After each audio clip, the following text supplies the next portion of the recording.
Paul, another episode of Fights with Friends, man. Another episode of Fights with Friends. Dude, I am so excited. I'm excited about every episode because we just have our people here to just talk to and bullshit with. But this one is awesome. We have like a real old school vet. I mean, we have a guy that I have been watching in movies since I was a kid. Yes. Movies that my father talked about, that my father had me watch. It is really awesome to have our next guest who is going to be coming on the show, and that is Doc Duhame. Doc Duhame. And who is just recently got done coordinating Ray Donovan. Yep. And we're going to dive deep into one of those fights, which you, my friend Steve, we're doubling the 1X or the 3X. The 3X. Yeah, 3X. Basically, for the listeners, 3X means it's the third person on the call sheet. So the 3 would be the third person on a call sheet. 3X is the stunt double for the third person on the call sheet. But Eddie Marson. So there'll be a little bit of inside baseball, right? Because I worked with Doc on that show. I got to work with him a little bit on Hunters too. I mean, he was performing, not coordinating. That was under Jared Burke. Great episode, dude. This interview goes long. I mean, it goes long. It's a long interview. There are many rabbit holes that we try and pull ourselves out of as we go down to. I mean, as we said, the span of Doc's stunt career is pretty extensive and pretty awesome. So I think we're going to get into some pretty cool conversations. Yeah, man. I mean, he talked about being a young performer, you know, having the likes of people like Terry Leonard tell him their stories and share stories and kind of ease him into the business. But I feel like we're getting that experience with Doc. We are. Doc for sure. is telling some amazing stories from his career and about the business. And it's pretty awesome, dude. I notice you have a crystal skull. I have a crystal skull here, and Why? that is because Doc was in Indiana Jones in a crystal skull. Not just in it. Well, he was in it, but he also was the whip trainer for Harrison Ford in that movie, which is pretty amazing. So That's pretty amazing. Yeah. I mean, Harrison Ford is synonymous with the whip, with the bullwhip, you know, when it comes to Indiana Jones. So being the guy that they call to have been like, hey. But Doc is a whip guy. Doc is a whip guy. And, you know, some of the and now he has some of the most iconic.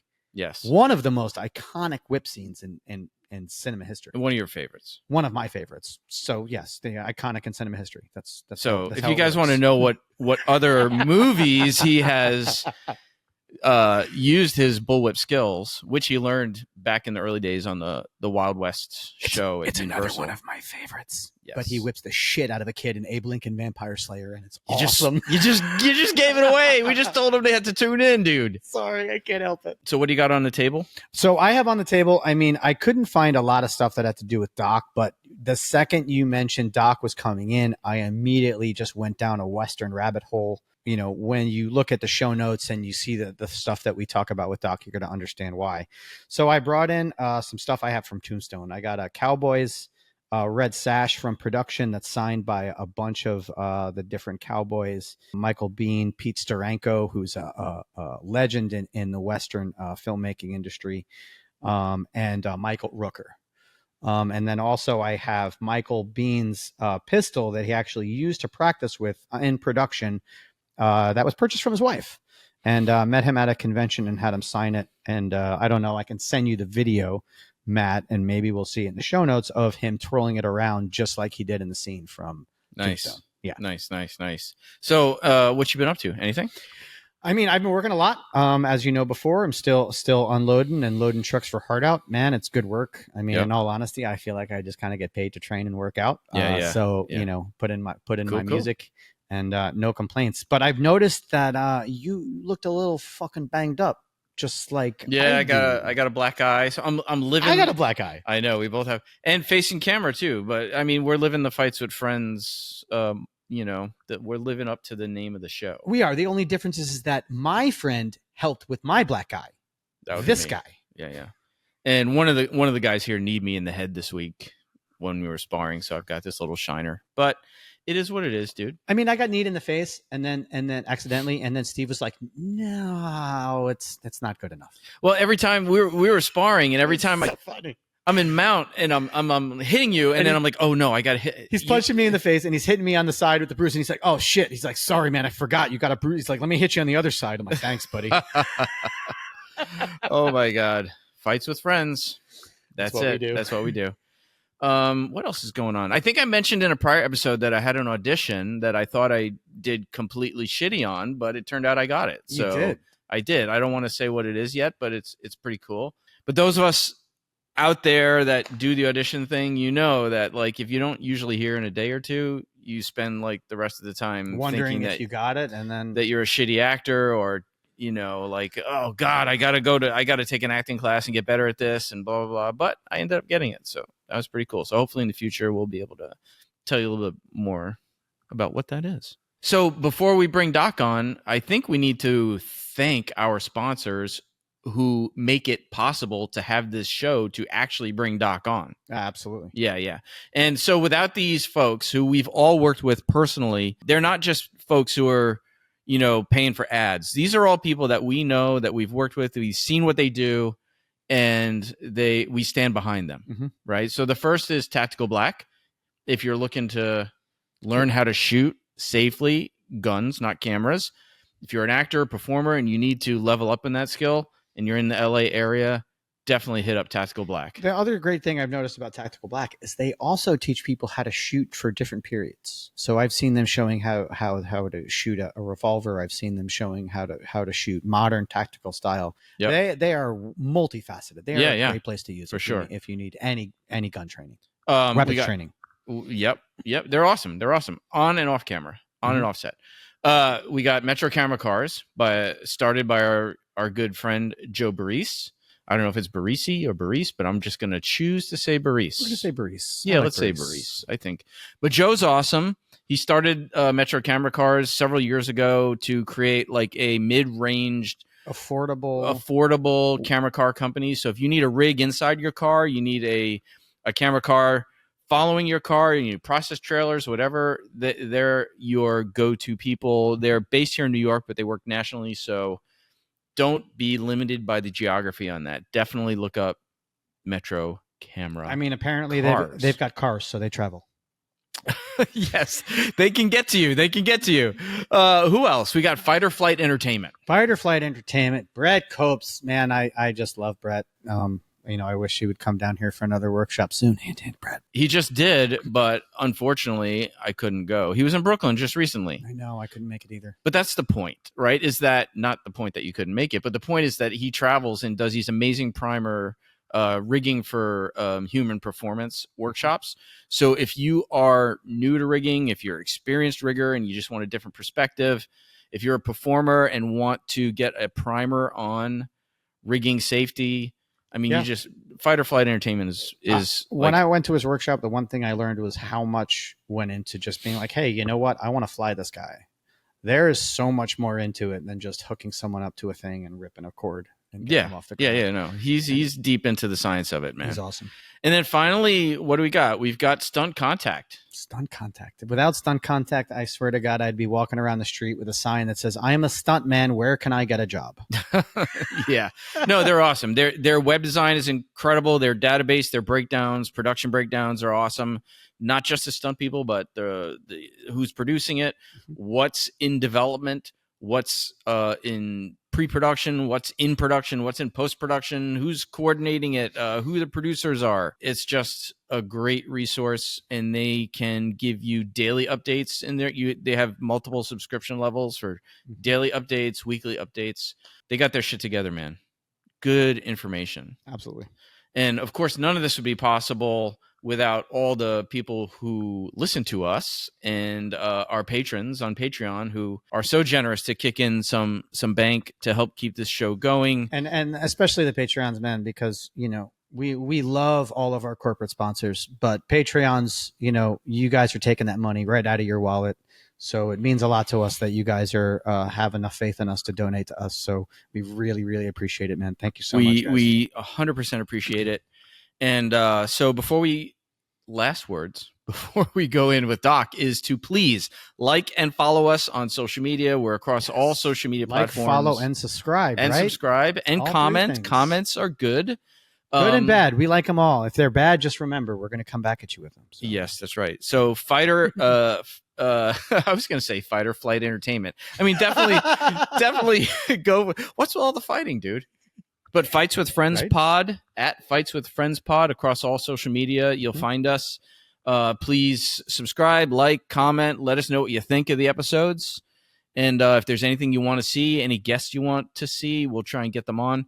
But and on our regular social media, Sambo Steve, Krav Maga Chef. Yep. You guys can find us there. Yeah, all this stuff will be in the show notes. So without further ado, let's start our interview with the great Doc Duhame. Here we go, guys. So here we are with the wonderful, amazing Doc Duhame. Thanks for coming on the show, man. I mean, it's great. We've talked about legends on this show before, but now we finally have one as a guest. I mean, this is great. You guys are trying to make me blush. Hey, it's a pleasure to be here, guys. I'm excited about this. This is going to be fun. Me too. Yeah. There'll be a little. So we're here to talk. We're going to start the conversation with Ray Donovan and the Polish Tony fight, and there'll be a little bit of inside baseball since I worked for you on that show. We should remind everybody watching the show or listening to go to the show notes and watch the fight. We have the link to the fight so people can watch it. They know what we're talking about. We'll have a link to a couple of the Ray Donovan fights. So before we even get into the fight, what's it like coming on to a show that's already had a tone established? There's 5 seasons of Ray Donovan, and then you come in with a character that really hadn't fought much before, because the Terry Donovan, right, he had Parkinson's before. Now he's coming in. We get to finally see there was the mystery of how great of a boxer he was. Yeah. You know? So you basically had to come in here and create this fighting style of someone who hadn't fought for so long, but now then still makes everybody been like, oh, that's who Terry Donovan is. Yeah. So how did the whole thing start for you? Like, how'd you get involved in the show, and then what were you thinking when you started reading the scripts and stuff? Well, the first 5 seasons were done by Shauna Duggins, who, you can't find anybody better than Shauna. I'll just say she's one of the top coordinators, TV coordinators, not women coordinators, just coordinators, So, she was navigating that ship for 5 seasons and did a terrific job. Lots of fights, lots of fights on it, a lot of great fights. There were a few like world-class fights in that show. You can only do what the writers give you. So, but she did an amazing job on that show. But leading into season 6 and 7, the bywords that I was getting was dirtier, grittier, more dangerous, darker. Kind of talking about the nature of the fights, without talking too much about my background with those kind of fights. I kind of grew up on those fights. That's the kind of stuff that was going on in my life, in my world, and that's probably a chapter for another day. But a whole nother podcast just about that. Yeah, a whole other podcast. But it was always something I loved to create. At work. So we went into doing that and exploring that with Liev, who, fortunately Liev was a real super handy guy. And he knew what worked for him most of the time, like to go into directions he was not comfortable going. You had to show him what the expectations were and what the results would be. But he was, he was such a pro when it came to the fights, and he was just really good at it, And he has good movement too, because I used to train with him in New York Jiu-Jitsu. Oh, really? Yeah. Back in the I don't say 15, 20 years ago. Yeah, he used to roll. That's right. I forgot about that. Yeah. Yeah. He taught me a couple times. He did. Yeah. He put me in an armbar. I tapped out to him once. Yeah, Well, yeah, he's yeah, intimidating, man. He's a big Fucking dude. big guy. I mean, in that scene, yeah, Doc, remember yeah. when I was doubling Zach Grenier, and he throat punches me, and I'm sitting on the ground looking up Right. at Liev. I was like genuinely nervous because he just really channeled that I'm Yeah, gonna fuck you up, By the way, yeah. attitude. anybody who Yeah. watches that in the show notes, I believe that clip is in there. Yeah. Yeah. Steve's reaction is fucking phenomenal. I got to give you credit for that, dude. That was a great. That a was great that reaction was on terrific. dude. That was I think that was like, yeah, I don't remember if that was just a one take deal. I think it was, wasn't it? It was like It was. It I was like, remember guys, it's not going to get any better. it was quick. It was 3 takes, and then I remember like for the last one, you came out and said, Can you hit him a little harder?" And Liev was like, "I'm hitting him pretty hard," because he was hitting me. He was hitting me in the sternum, right? Because it was a low angle, so he just bam. Yeah, He was, yeah, he could get away with it. yeah, totally. I Yeah, was like, "Yeah, go for it." That was fun, though. yeah, That was a fun day, man. yeah. That little bit worked. See, that's one of the great things about coordinating a show like that. You know, working with guys like you, working with guys like Liev. You know, it wasn't some big gnarly fight. It was just like, you know, one knife end to the throat, and you know, but it was such a, you know, it turned out to be such a great little piece. You know, Yeah. it was very satisfying.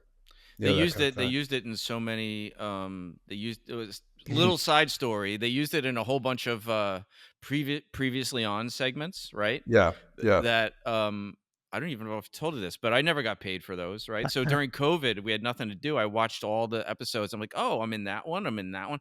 I filed a bunch of claims, and I got paid for a whole bunch more episodes where they used that clip Oh, because great, man. it was used so many times, Right. you know? Oh, previously on. Oh, Yeah, beautiful. yeah. Hey, But hey, in any what are you guys drinking? Oh, well, we can't really say because we're trying to you get can't beer say. sponsors. We're trying to get a beer trying to But sponsor.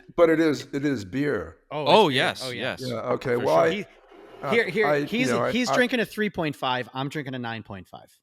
yeah. See, you're much younger. You know. Yeah. What do you Well, got? What do you got? I there? just got a cup of coffee. But wait a second. I do. But the label is turned around. But I do Okay, have cool. a bottle. Oh, look at that. That's what I do have a bottle of sweetener. Now, some of you might, if you've ever worked with me, you recognize the shape of the bottle, and yes, you probably know what that is. But I do. okay, now we'll Awesome. be even. Now I'll know what you guys are talking about. Very cool. So anyway, so you're coming on the show, and they wanted a darker, more grittier tone for the fights. Yeah. So, and then they started writing stuff like this Polish Tony fight. Well, it's funny you mentioned and that. it's not only it's the beginning of like a 4-episode arc. Let me pause here for 1 minute. Sure, I happen sure. to have that page of Oh. the script with all my notes and our notes from that day. But Oh, great. let me read a bit of it. So it's interior Brooklyn warehouse night. Terry, fists raised high, stands in the hay bale ring opposite a big bearded man, Polish Tony. The fight is several minutes in. Both men shine with sweat. Terry already has a black eye and a bloody nose. Polish Tony is easily on top. He catches Terry with a flurry of heavy blows. You know, and it goes on and on and on. Terry comes back slugging, catches Polish Tony. Tony counters with a short right hand, rocks Terry. Terry responds with a left hook, toe to toe, fucking brutal. One of the things we've gone through a couple of fight scripts here, and Right. This one's pretty descriptive, right? But some of the other Yeah. episodes, it's a couple of lines, right? Right. So right. you as the coordinator, like this one, you have a lot to go on. Mhm. And then some of the others, there's less to go on, right? Yeah. So was there, when you started coming up with, how Terry Sullivan's fighting style? Donovan. Did I say Sullivan? You've already had too many beers, dude. My bad. Yeah. That's right. How did you come up with it? Because it's such a great, inside traditional boxing style, Irish Yeah. boxing style fighting that reminds me of that old timey, boxing. Is that what you like? Where did you decide that that's what it was going to be? Well, there's such a tradition um, in boxing, especially from Irish fighters, that they go toe to toe, they toe the line and go toe to toe. And there is a machismo factor, in that culture, same the way there is in Mexican fighting. These guys are there to fight.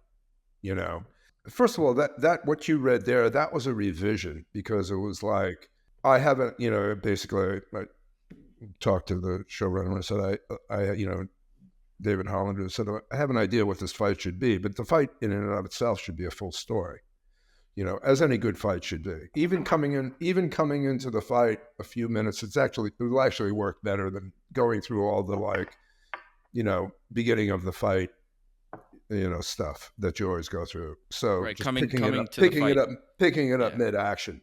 Yeah. And, I wanted him to be, and also to really make the fight kind of count, you really need to know a little bit of the backstory. Like he had, Terry has the character of Terry, played by Eddie Marsan, has Parkinson's, but he had operations earlier episodes. They put like something in his head, in his brain, to stop that. But he also had a thing right here, which you really can't see well in the fight. It's there. I'm not sure what side it's on, but it's there. And it sends a signal continually and keeps and eliminates all the Parkinson's symptoms. So, okay, that's a little bit backstory. But if you know that that's the case and everybody's warned him about what he's doing, it has a little more weight. I mean, that's the thing I love. But doing a show like this, where you've got really, really good writers, you end up with action that's full of story points that it's your job as a coordinator to fulfill. You have to have those story points play out. And we see the whole thing with the Parkinson's device in later episodes. But for this one, it's just like, at the end of this thing, man, he's back in his glory. And certainly everything leading up to the fight was like, oh, you're fighting Polish Tony, Tony the Pony, played by Tim Lasik, who's Tim real Lasik, fighter to begin with. He was like a Division I wrestler, old school UFC guy, bare knuckle guy. Yeah, he was a gift. He was a gift on that episode. Do you know what I mean? Like, I didn't know really what to expect. Everybody was like, oh, he's a good guy. He comes. We did 2 or 3 rehearsal days for that, just for that fight. I loved. Yeah, I mean, we were lucky, right? Because a lot of times on TV, there's no rehearsal, and with you, which is, I guess, this leads into a question about, was this something that you pushed for? But we had pretty much 2 rehearsals per episode, right? We would come in with me, you, and Tim in this case, work out the choreography that you had in your mind. The next one, Eddie would join us. We would teach him it, and he would then kind of give his, well, I think Terry would do it this way or that way. He would bring the character to it. Then the next time we did it would be on set.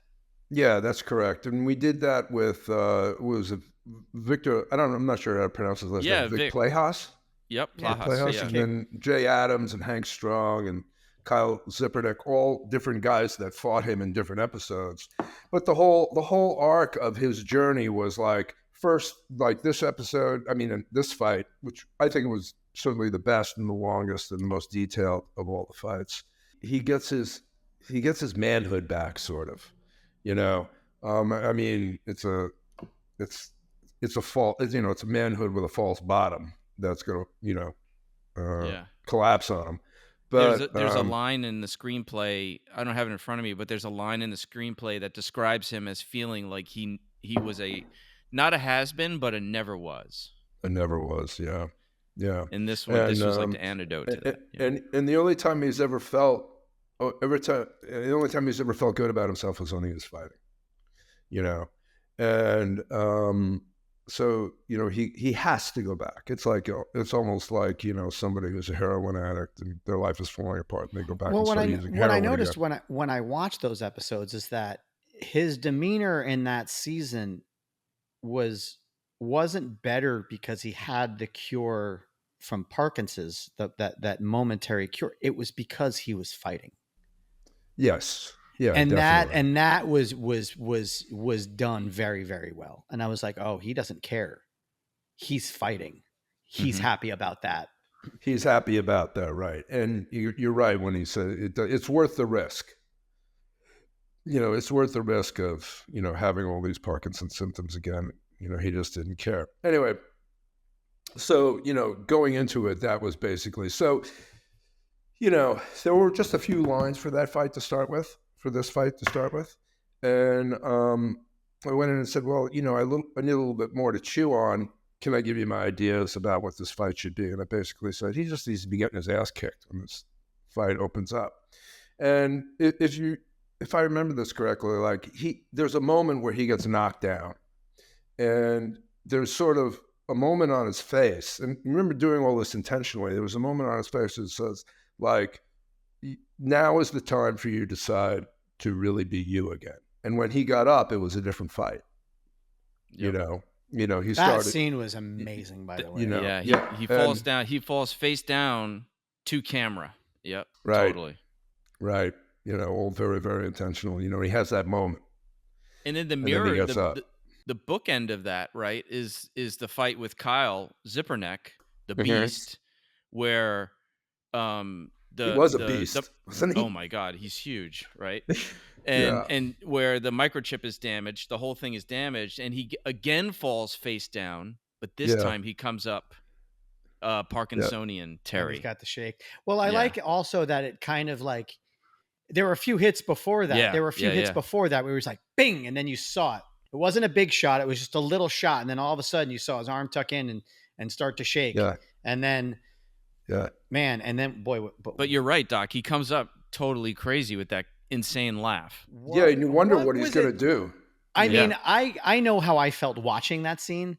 What was it like watching him do that for the first time on set? Just like that was amazing. For the viewers, we'll put the link to that fight in the show notes too, so you guys should definitely watch it. And the fight with Vic was like, oh, he might, like, he beats this guy too. Who's, lean and fast. And, you can tell Vic had a fight background. One of the reasons he got the gig was because he knew how to hold his hands properly. Right. You know what I mean? I mean, the first thing anybody that has a boxing background or a fight background, you just say, hey, just get in fighting stance, hold your hands up. And you can tell right away whether or not they have a fight background or not.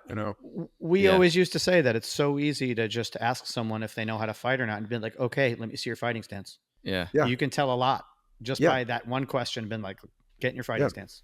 Yeah, get in your fighting stance. Yep. And that was a tricky part too, because I'm meeting, back in Los Angeles, I know what everybody can do. My knowledge of the community is, 90% of what you bring to the job, or certainly, I'll say 50% of what you bring to the job. So you got to get the right people in front of the camera. But with a lot of the guys in New York, because, I was new to New York, so to speak, but hiring out of New York, it wasn't like I brought the gang with me. Mm-hmm. And which was great because I got to meet everybody. So, you and Jared and Tony Vincent and, I know we all appreciate it because all those a lot guys, of people like to bring their gang. So it was nice to have someone come down here and hire all the locals and get to know us. And, it was awesome. And it was awesome. great to meet everybody. I feel like it's my second home, New York, even though I grew up there, but you know what I mean? I mean, in terms of the stunt culture and stunt community. And so, you're a Long Island originally, correct? Yeah. Huntington, Long Island.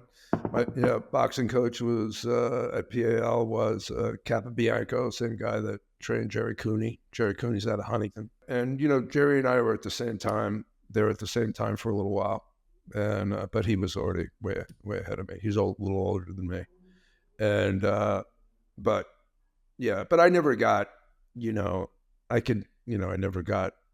I never got the I never had like the management in terms of a father or anything like that. So, you know, I was, you know, bouncing and not getting in trouble. Well, I end up getting in trouble, but it was a big reason I left New York was because like, well, I'm just going to join the service and get out of here before it gets worse. So, it wasn't like bounty hunters chasing you like Django Unchained.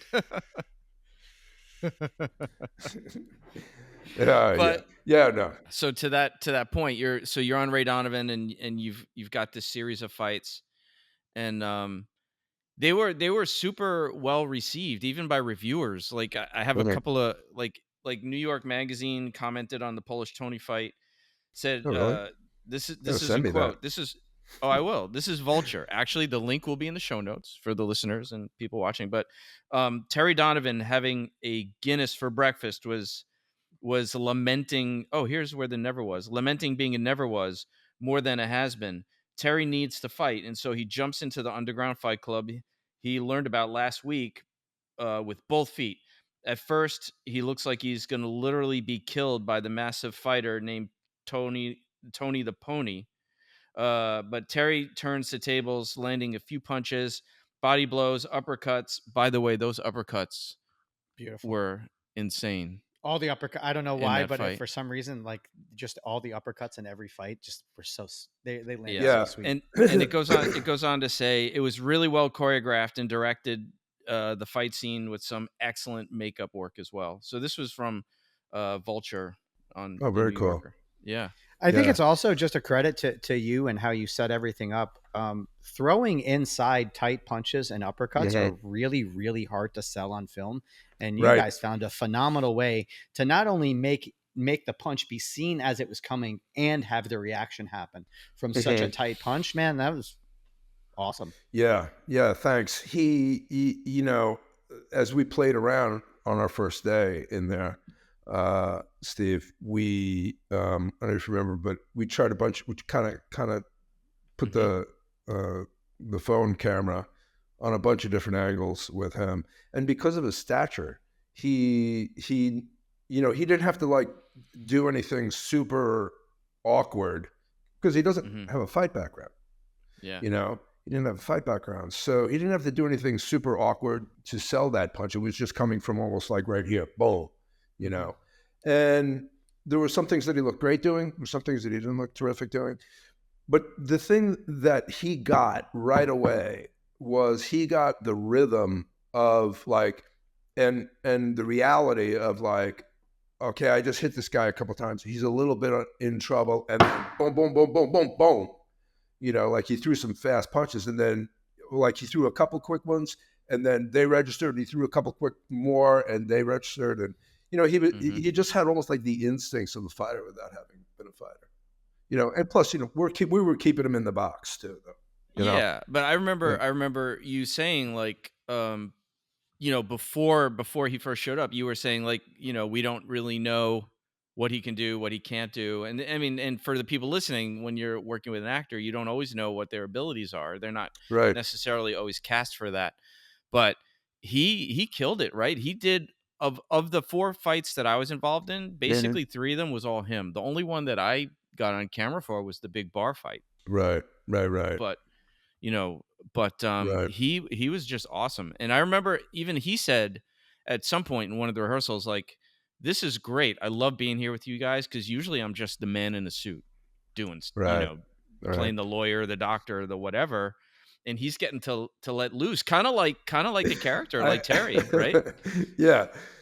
I mean, you know, man, he was, you know, after. So we were sitting at the catering table with Eddie afterwards, and he and I were eating and talking about it. And he said to me, hey, is what you guys do like always this hard, man? Like I'm just like exhausted, and I'm like you know, I mean, he wasn't really hitting me, but I'm like, I feel like I just been through it, and dude. But that day, remember, that day was insane. The warehouse down in Red Hook was. Remember, it was like 100+ degrees outside. Yeah. We were upstairs. Yeah. We were upstairs. It was hot as balls in there, and Yeah. they were passing out water to everybody. Please drink, please drink, please drink. Right. You had the ice packs. As soon as like they said cut, like ice packs all over Eddie's back and Yeah. stuff. I mean, it was like a real fight, man. I Yeah, it think was one like thing a that real fight. one of the things that I've noticed, at least when I'm a stunt guy, is when you do things on film in order to sell it, in your head, you think you're doing it good. And then the director's like, no, I need bigger, sell it wider, go. And Right. in your head, you're like, I must look like a complete asshole throwing a Yeah. punch like this on film. And then you go and you look at it and it's like, bang. And you're just like, oh shit. So there's Yeah. like this whole, it's kind of crazy how you have to oversell something, and even in your head you're like, this is going to look so ridiculous, and then Yeah. when you see it on film and how tight it really is, Right. I think a lot of people don't realize how over exaggerated the small little things are to actually sell. That's that's on the the learning curve of great fight guys and good stunt guys.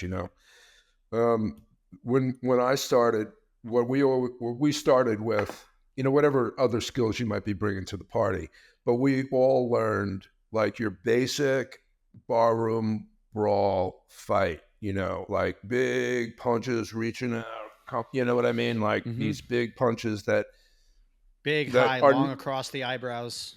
right, exactly, yeah, and ridiculous in the real world, utterly ridiculous in the real world, but man, on camera and those, if you knew how to do those fights right, man, you look unbelievably powerful and strong and dangerous. For you, just to dial it back, so when you first started, at the Wild West show at Universal, correct? Yeah. Yeah. So this was before you were doing screen fights, or Yeah. had you? Well, I wasn't even in the guild yet. I was just or Screen Actors Guild. Yeah, man, I had only been in town like 3 months. I'd never been to LA or didn't know anybody. And I was like, and hey, you got thrown right into it on that live show. On those live shows, they don't fuck around. Back then we were doing 8 shows a day, Oh, wow. Yeah. But yeah, that was where we learned that kind of fighting. Definitely. But what I was thinking was, what's the learning curve? Because I know from doing live shows, right? You have to play to the nosebleed seats, like everybody has to be able to see it.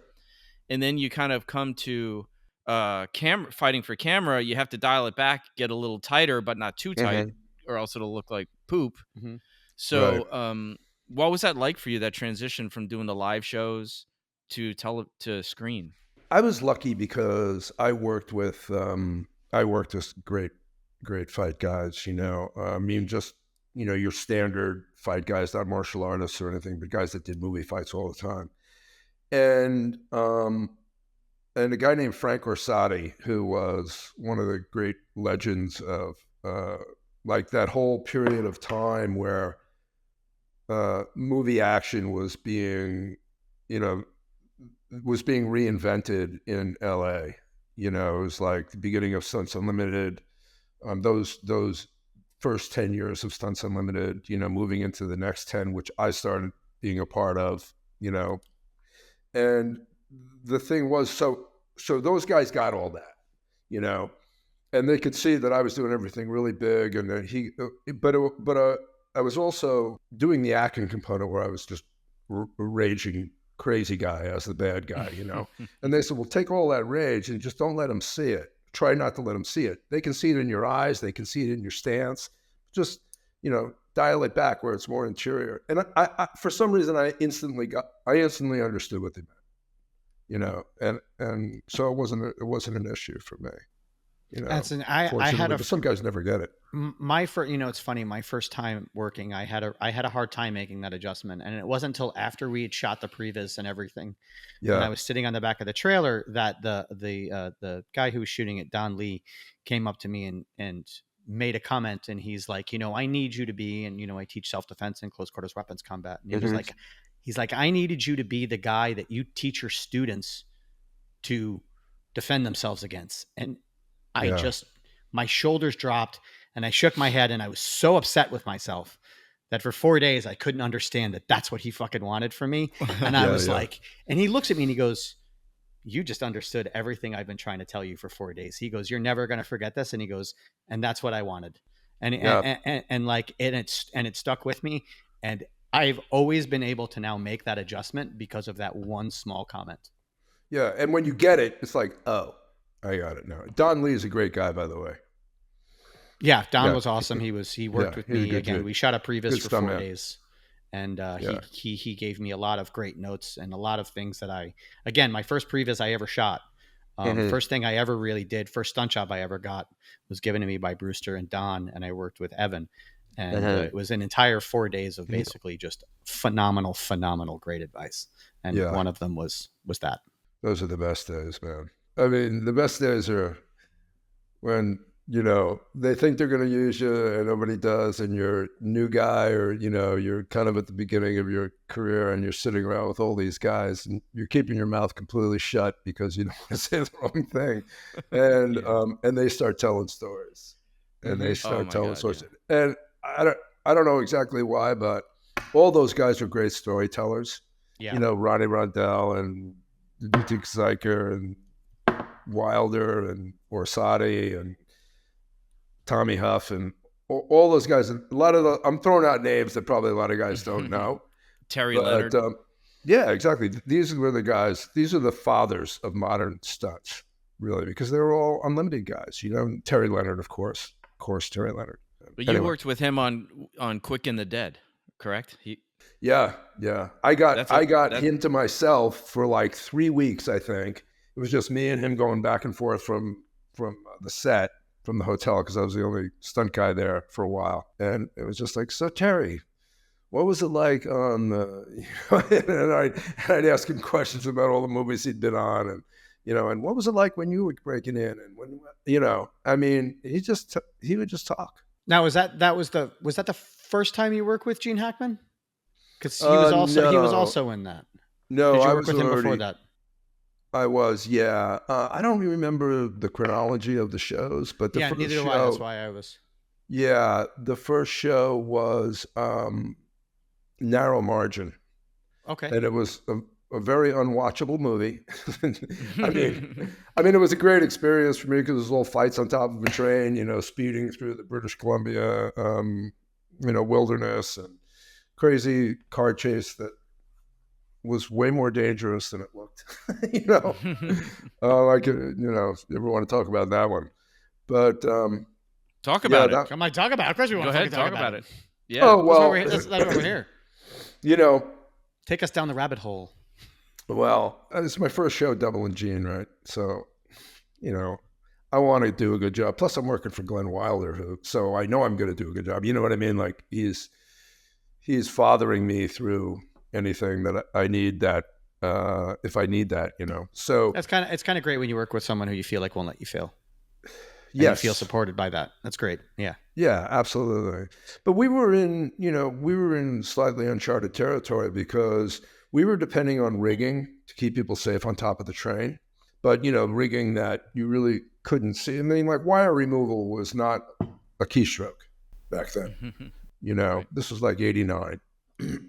And so we're trying to hide cables and stuff like that to keep the talent safe. And things like Nyco press was still relatively untested in terms of supporting human weight on impact. For those who don't know what that is, can you just throw out a... Oh, yeah, just for the people listening who don't know what that is. Well, that's, you know, when using cables to put a loop in a cable or to join cables, which I don't think they do that anymore, joining cables with Nyco clip.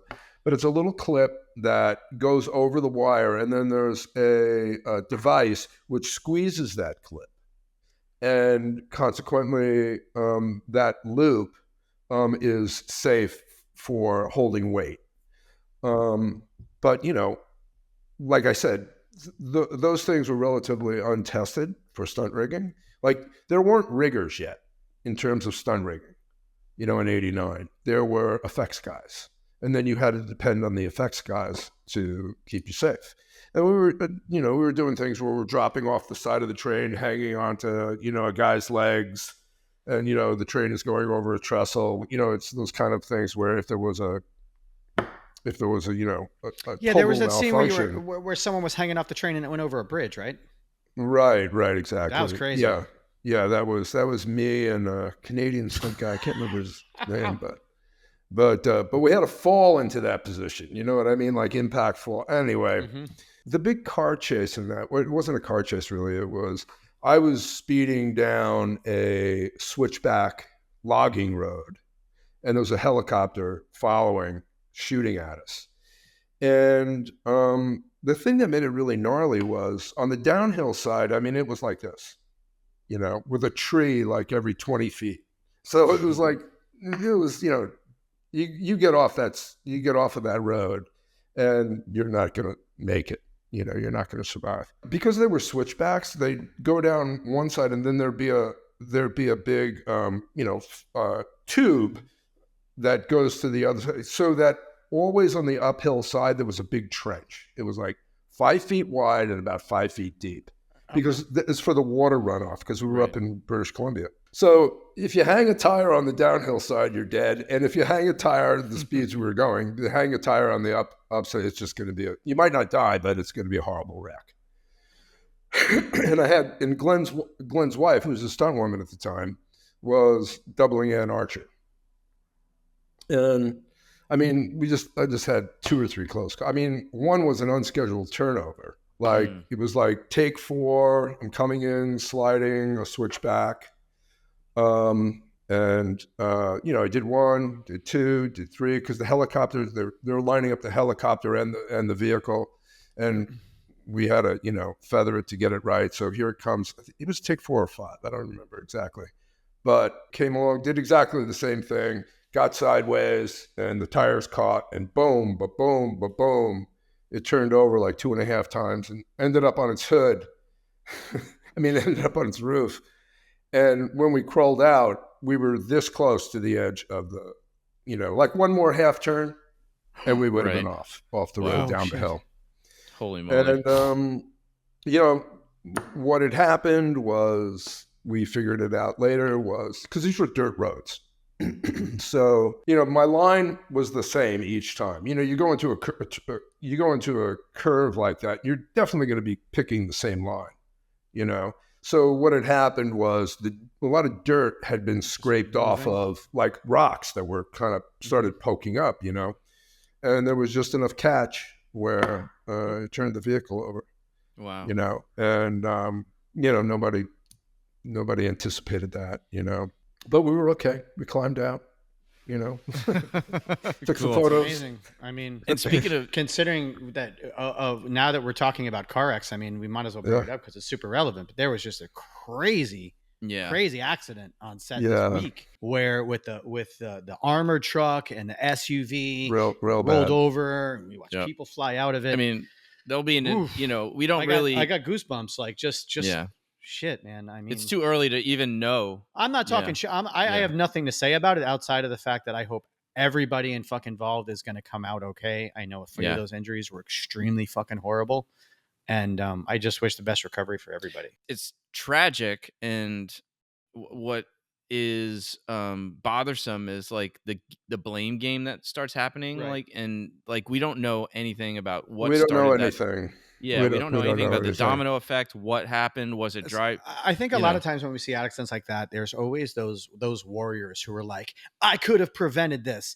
And then it's like, maybe you fucking couldn't have. When it comes to what we do, we can take as much preparation and as much practice and as much forewarning, and we can think of all the ins and all the outs of everything that could possibly happen. And then in that moment, sometimes shit just happens. And there's a reason why you have all of the professionals. You should have medical staff, and you should have everybody rating, so that when shit happens, you're ready for it. Well, shit happening should never be a surprise. Planning for failure is the way you should always go. The only thing that it is always worth talking about is when you hear about something like this, which is very unfortunate, of course, is that for stunt professionals, when is it time? Completely hypothetical. Nothing about that wreck. Sure. When is it time to say no? Mm-hmm. When is it time to say either, hey, we need to rethink this, or barring them not willing to do that, when is it time to side out?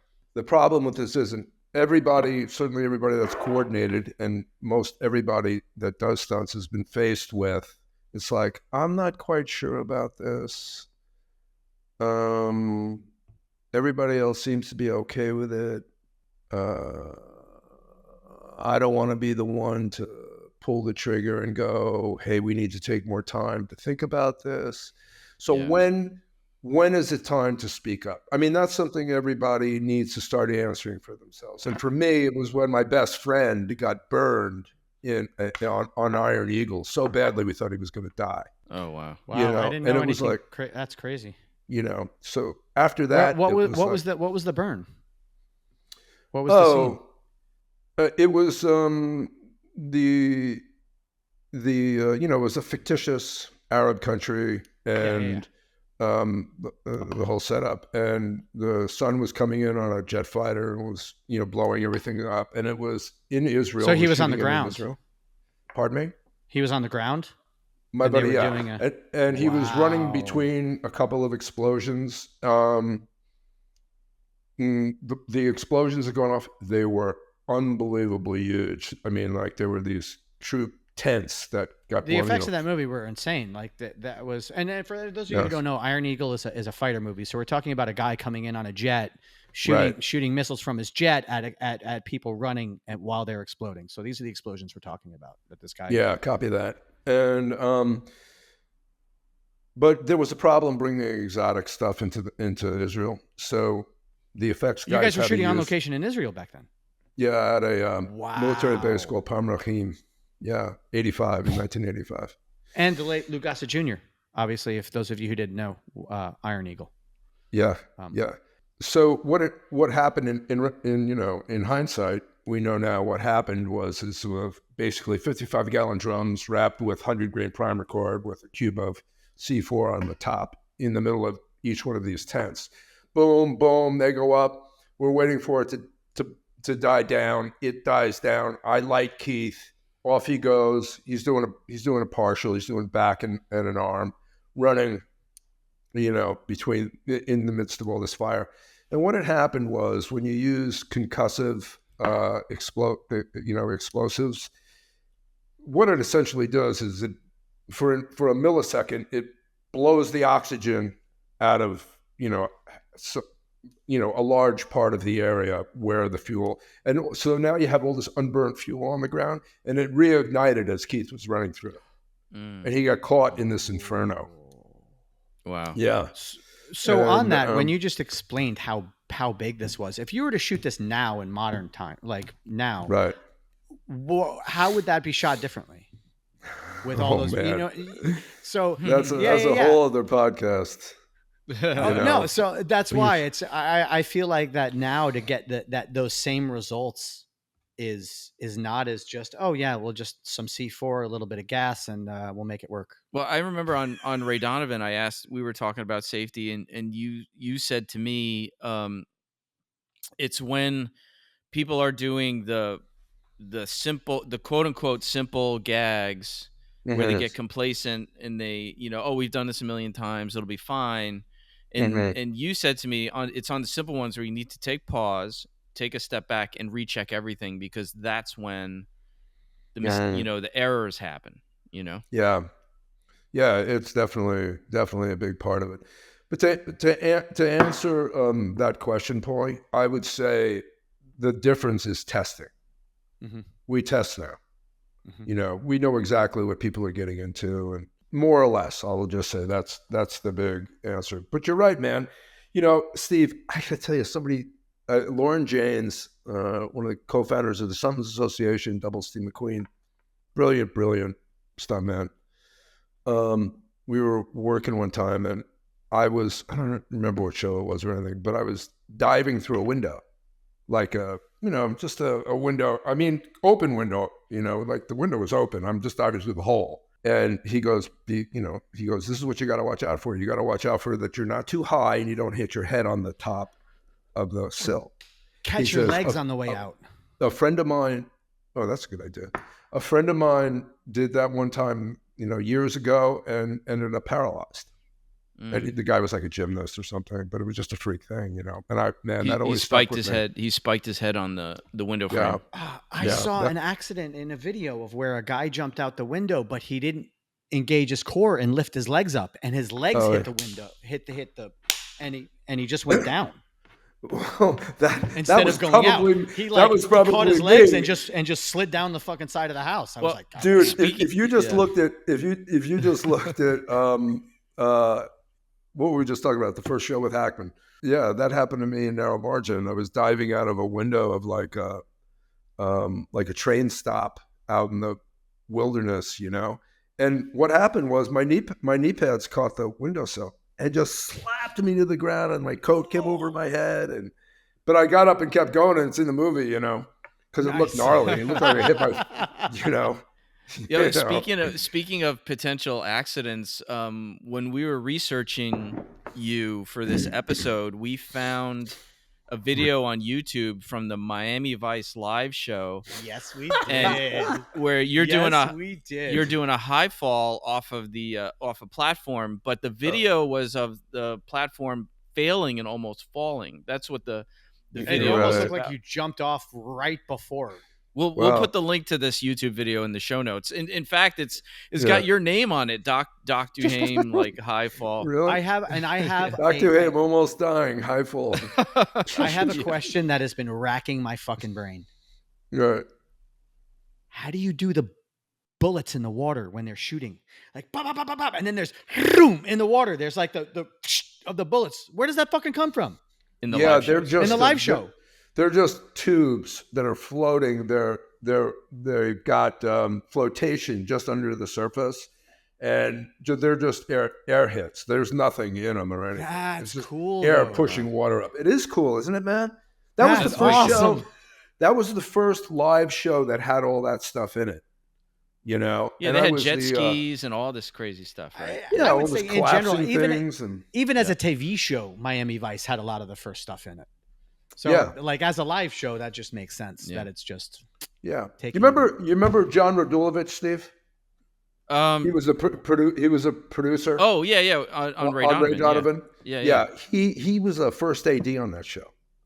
He was on the Miami Vice TV show, and he's got some stories, man. You should have him. You should have him on here. We should. Was it produced by Michael Mann? Michael Mann had I think something so. to do with the original TV series. Yeah, that's why I was so excited when he redid it. Yeah. I was like, oh, this is going to be great because it's Michael Mann because he was in the with the original. Yeah. But bringing it back to train chases and Ray Donovan, you were in one of my favorite movies growing up, Runaway Train. And it's like, and that's John Voight, who you got to work with on Ray Donovan again. Right. But tell us about what you do on Runaway Train, and did you talk to Voight about that movie when you worked with him on Ray Donovan, right? Like how to sometimes it's so hard. Well, I would joke with him, and I would joke with him, and like he'd finish like a take of something, and I'd say, the John Voight of Runaway Train would have never done it like that. You go get the fuck out of here. But yeah, I was, we were just a bunch of young stunt guys. I don't know what year that movie was. Couldn't have been very late, like 82 or something. That was 80. Well, it released in 85. I have in my note, my 85 or 84 here, or something. I don't know when you were shooting it. Yeah. But Lauren James was a stunt coordinator, and there was the fight scene, the boxing scene in the movie. And there was a bunch of, crowd stuff where guys started to fight and stuff like that. We were just ND, inmates in the fight stuff. But I did work with what was the Latin fighter's name? Danny Trejo. Yeah, now he's got the taco restaurants all over. He's so funny. Yeah, and he works every day. You know what I mean? I mean, like the guy's had an unbelievable career, but Lauren was coordinating, and I've actually talked to Trejo about this. He doesn't really remember. I was like, okay, but we worked during that day that he was, because he was getting his head pounded. and he was letting it happen, because he was just wanted to do a good job. He wanted to do a great job. And I said, it's okay if you, a little bit, you know what I mean?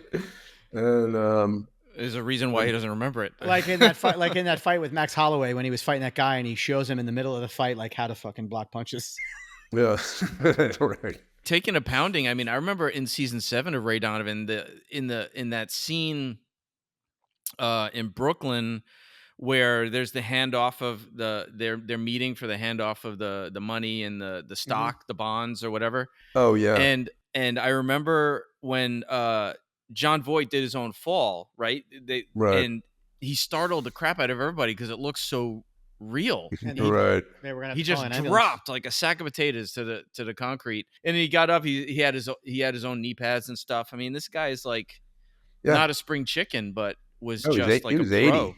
Yeah, just dropping to the concrete like a pro. 84 now. How did you, Long Island Boy, become? Were you like into? I mean, you do so many westerns. You're the bullwhip expert. You've trained Jamie Foxx bullwhip, and you've trained Harrison Ford bullwhip on Crystal Skull, by the way, which is why we have a Crystal Skull. I saw that. You told me you were going to have that. Fucking fanboy favorite movie of mine, dude. I fucking love Abe Lincoln Vampire Slayer. I am a huge movie prop collector, and I have been looking for that musket axe. Ever to put in my collection, and I can't find it. That movie's awesome. And I'm sorry, but I just love the scene when you were whipping the shit out of that little kid. Yeah. But I talked to that kid for years after that movie. Like we would, I'd get a phone call from him and he'd leave a voicemail. I'd call him back, and we'd chit chat. He was a good kid. How do you shoot a whip? Like obviously we know how you shoot a stacked punch. How do you shoot a whip? Right. How do you shoot a whip shot? Like, and then let's just go into the like, how did what's his face get whipped in Passion of the Christ with the spikes in the. Man, I haven't had a chance to talk to anybody about that. I used to work with Mel all the time on his movies and stuff, but I just haven't had an opportunity to ask him. But I know what I do. I like in Django, for instance, I had the prop. I found a prop maker who was also a whip maker, and and I had him completely make a real bullwhip, identical to my real bullwhip, one of my real bullwhips, the one I was going to use, and he made it out of felt, and it was like, well, that's never going to work, and I was like, yeah, it's going to work because it's still going to be the physics of the bullwhip. It's going to be thicker on one end. The weight will transfer down to the end of the whip, or the momentum of the sound. The force, I mentioned this before. That sound is the sound barrier breaking. Right? That's correct. Yeah. That's crazy. So when it came to whipping Kerry Washington, I was really hitting her in the back with the end of the felt whip. He was the one doing the whipping in that. That's what we were talking about before. So you were actually awesome. Yeah. Oh, thank you. No. Django, please. Because it's the other Ellis brother that's doing the whipping in that scene when he's reading from the Bible. Oh, well, not with Kerry Washington. I was whipping Kerry Washington, and he was, that was the other scene where, that was the scene where Jamie shows up and, whips the brother, and then, the other brother falls face first into the face first. By the way, and you do that epic, you do that epic fall off the horse. Oh my God! Wow! Oh yeah. And the blood spray over the flowers. The squid. Didn't that work? Man, that worked so good, so well.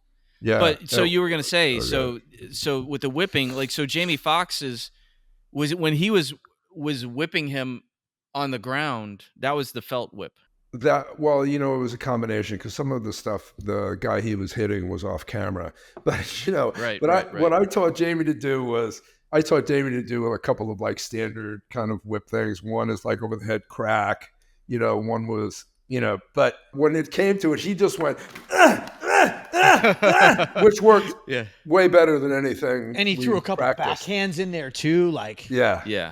Yeah. Well, You it know, looked I like just- somebody who didn't know how to use it. he was like, which "How's is it great. feel, motherfucker?" Yeah. Has it? Well, but that energy was way more important, than Right. actual whip technique, So, But working for Tarantino, because I mean, what's it like working for Tarantino? Because the rep is that he really pushes the stunt guys pretty hard, right?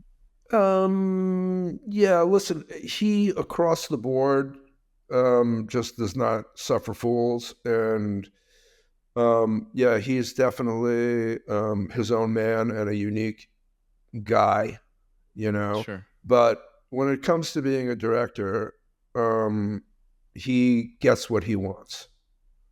If if everybody's set up to do, 50 people out in the cotton field, and he says, hey, I want to go in the barn and shoot some inserts, then that's what they do, and no one Right. says anything about it, because Right. why would you mess with that guy's process? That's all Yeah, I can for say. sure, for sure. You for know? sure. Yeah. So yeah, listen, I did that saddle fall 5 times, Wow. Yeah. That's a big fall off a horse to do 5 times. Yeah. I mean, it was the first thing that happened was they were like way off to the right, and I'm falling off the left side. They knew that, and exactly why they were over there, I'm not sure. They were over there for the first 3 takes, and I finally went, hey, or I think I went to Jeff Dashno. I said, hey, and then they brought the camera around, and so the horse, I'm riding the horse this way, and then the camera was here, which is where, let's see, right here, like there, so that it was off to my left over here. And then they ended up using take 4, which was, and then take 5, I got a little too deep and I took out the camera, so they couldn't use it. But I was gonna say, because the one they use, you nail it. It's like right in front of the lens. You're right there. Boom. Yeah, and I love that. He was using one camera, no monitor, so I couldn't see what I was doing. Using one film camera, like he was being old school in the whole movie. So I wish I could have seen what I was doing. I probably would have done a couple of things a little differently. But, I was so locked in because, first of all, the horse is galloping. Holy shit. So that was just all one run. While the horse was running, there was no like different cut to the horse slowing down. And that was all just, holy shit, dude. Yeah, I just, I had great stunt guys there to help me because I'm not really a cowboy, just not. I mean, had you ever fallen off a horse like that before? Not like that, no.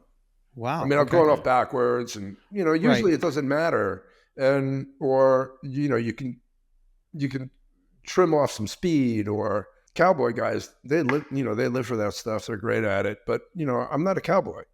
I mean, I can ride and I can fake it a little bit, but if it wasn't for like Troy Gilbert and Dashna and Freddie Heiss, those guys nursed me through it. They knew it was a featured gag and that, they didn't want to see me, in a cast the next day. So the thing about that is, you can't put a hand down or you can't put a foot down because you'll break your foot, you'll break your hand or your shoulder, or because you're going too fast. You'll just crumple into the hand you put down, Mm-hmm. So I had to get all stretched out so I could, basically take it on my, take it on my torso. And, I think I had a little neoprene on or something, whatever I could put on. But, I was feeling that one 8 months later with a deep breath, I'd be like,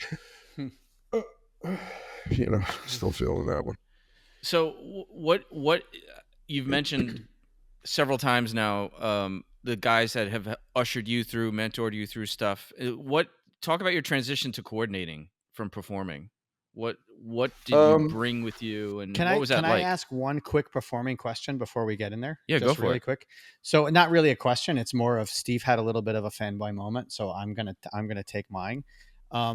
You talked about working with Mel Gibson and Payback. There is literally a reaction that you do in Payback that I probably deliver at least 2 to 3 days a week. And I think about the scene. So I had no idea, like literally until 2 days ago when I started doing more research into IMDb, that Yeah. you were the guy who delivered one of my favorite scenes in Payback. So the car pulls up and Lucy Liu sticks her head out the window and she says like, blah, blah, blah, blah, blah, fat boy. And you just haul out, knock her out. And then you just turn down and you look and you just go, and you walk and you just walk away. You're like, right. I must do that so many times when I turn around and I say something and I just look back and I'm like, nah, and I just walk away. Yeah, right. It was so great. And I also wanted to just that we talk about all the different types of stunt people in here. And then there are certain stunt people like you, like when you see your reel, you're not just a stunt guy in a fight. There's always a little bit of a character to you. Yeah. And Thanks, man. I wanted to say Nice to say. that is a huge testament to how you deliver and how you sell everything that you do. Is that when you're the stunt guy where they were like want a little bit of screen time for, that's something to really, really strive for. And I just wanted to compliment you on that you have so much of that in a way that's just like, wow, you must really understand how to deliver and how to fucking really give the camera what it wants for them to say, you know what, I need to show this guy doing this. Yeah. That's very gracious of you. I appreciate that, man. That's a very nice compliment.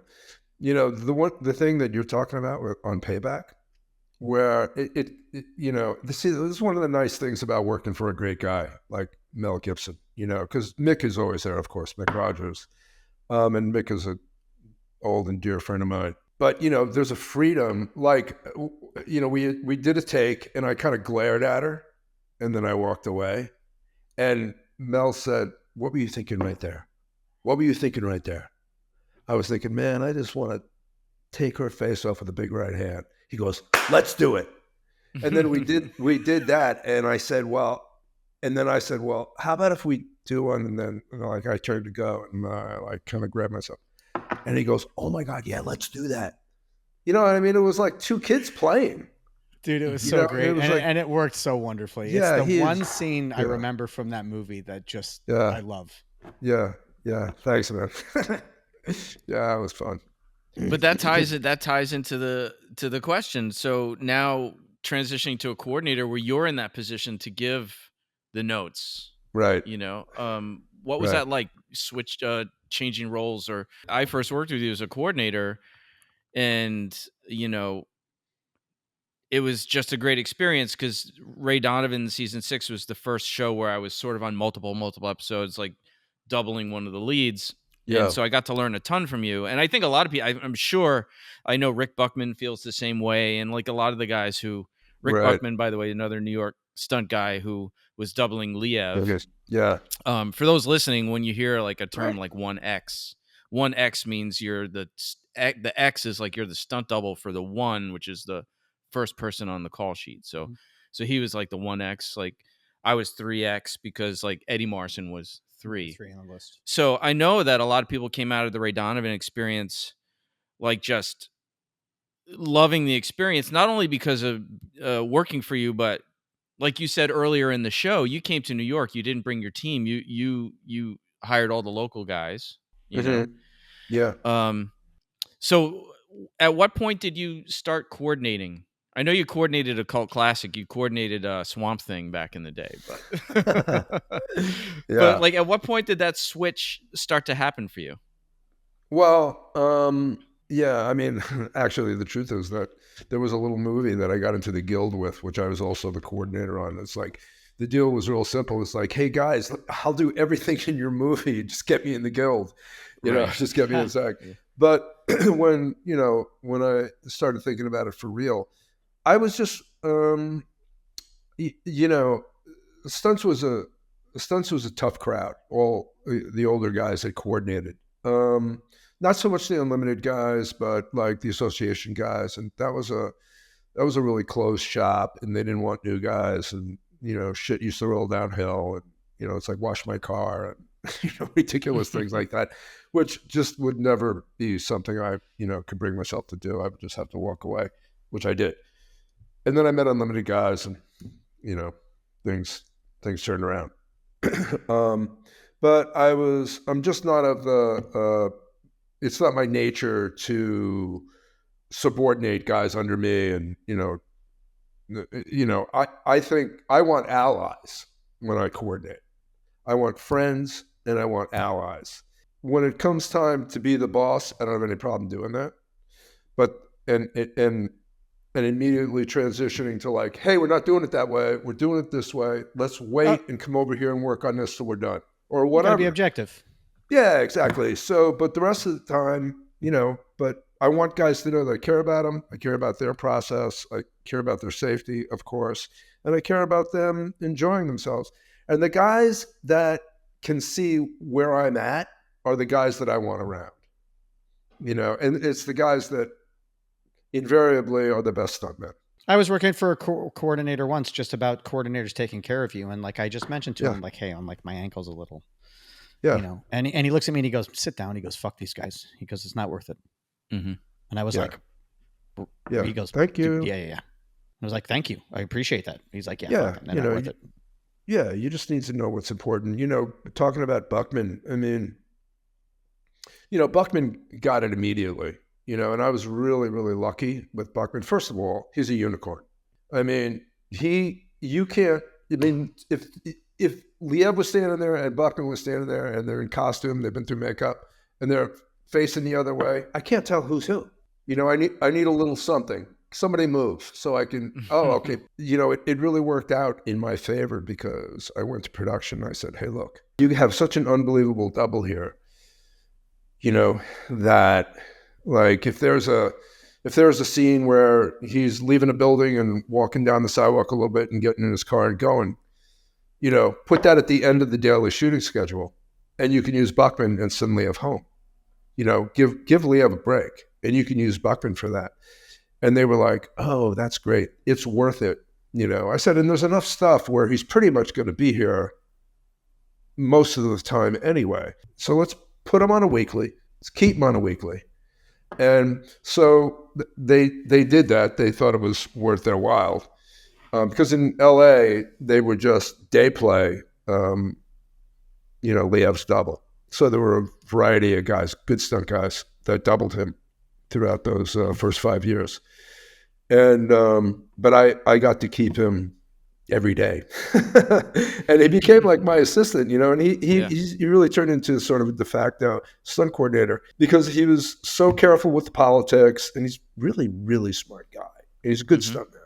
He, he was a real like professional climber for years. And so he was the de facto rigger before there was rigging. He used to have these crazy zip lines set up in the back of his backyard and stuff. I remember seeing. Well, yeah, his family shit was awesome. Owned like adventure parks and stuff. Yeah. They have a mountain, and so that really worked out for me. But we became really good friends, and so that's the way I want to coordinate it. And I don't know, it's always just sort of dropped into place for me in terms of coordinating. My problem is never, if anything, I see things that, I want to always make the action better, but the director or production doesn't necessarily want to do that. And I had to kind of give up that fight. If they want to, great. I float an idea. If they want to, great. If they don't want to, they don't want to. And just, that was a tricky one in the beginning. They're like, this could be so much better. So now you're coordinating. You're further on in your career, and your son and your nephew are sort of continuing on in that. Was that something? Right.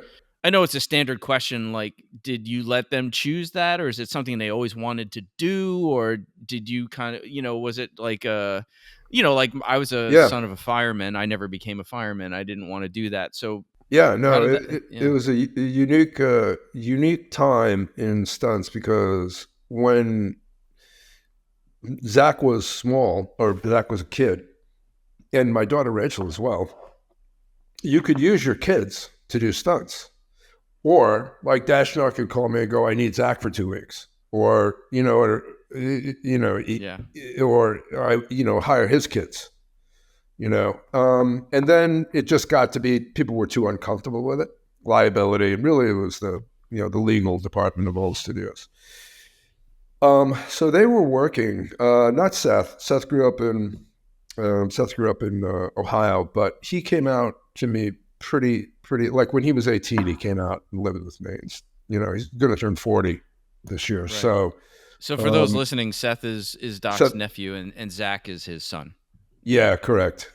So it was, it was a natural thing for those guys. Both those guys are exceptional athletes, multi-talented, multi-skilled, all the requisite skills. They can act, they're smart, they've got a lot of savvy. I got to tell you, there's a group of guys that are all second generation guys that are in Brand X. My son is in Brand X, which is a stunt group, which is an elite stunt group. I think it's safe to say. There's a group of second generation guys in that group, like a cadre of guys kind of in their late 20s to early 40s. And man, oh man. And the beautiful thing for those guys is they grew up with the culture. They understood stunts. By the time they were 18, they all were seasoned guys. So that when they started their adult careers, they just knew how to behave, and they knew how to get the job done, and they knew what was required of them. That's freaking awesome. That is really awesome. Yeah. So what do you got on the horizon, man? Anything up and coming you want to tell us about?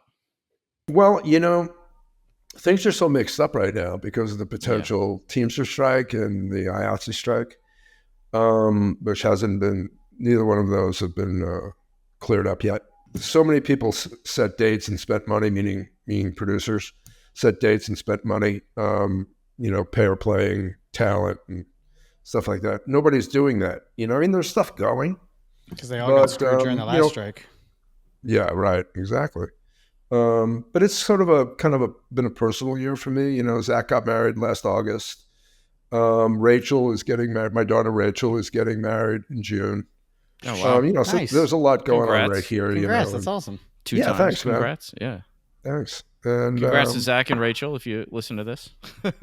Yeah. So yeah, I don't have anything really booked, but I'm talking to a bunch of people. So nice. Nice. Yeah. So I know you're not a big social media guy, but is there where would you point people to keep tabs on you? Anywhere? Well, I could give you my address, and there's room to pitch tents outside my house.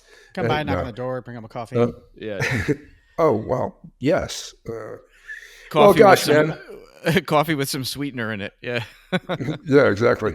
Is my cheeks getting red? I really don't have, like you said, I don't have a social media presence. Right. I don't, there's no place to really find me. Cool. I mean, that might change here. I'm getting a little, I've got a couple things that I might be doing that might be, social media might be required. But right now, just Doc with a phone number and an email address. Awesome. Yeah. Yo, thank you so much for coming on. This was amazing. This was a great episode. It was so great to just... I feel like we could talk for another hour. Right? Easy, I'm like, it sucks that we have our mom telling us that a time is up and we have to go home. Right. Yeah. No, I'm having a ball too, guys. We love you, Matt. We're all talking about stuff we love. We're talking about also Matt, our producer, who's silently in the room. He was like, dude, telling us, dude, this interview's been going on too long. You're going on. But Matt does an amazing job. And by the way, for those that are watching these episodes, Matt is the editor, and he's amazing. So we love you, Matt. Yeah, well, take care of us, Matt. Yeah, totally. Okay, well, let's do it again, guys. Yes, Ooh, definitely. Fun.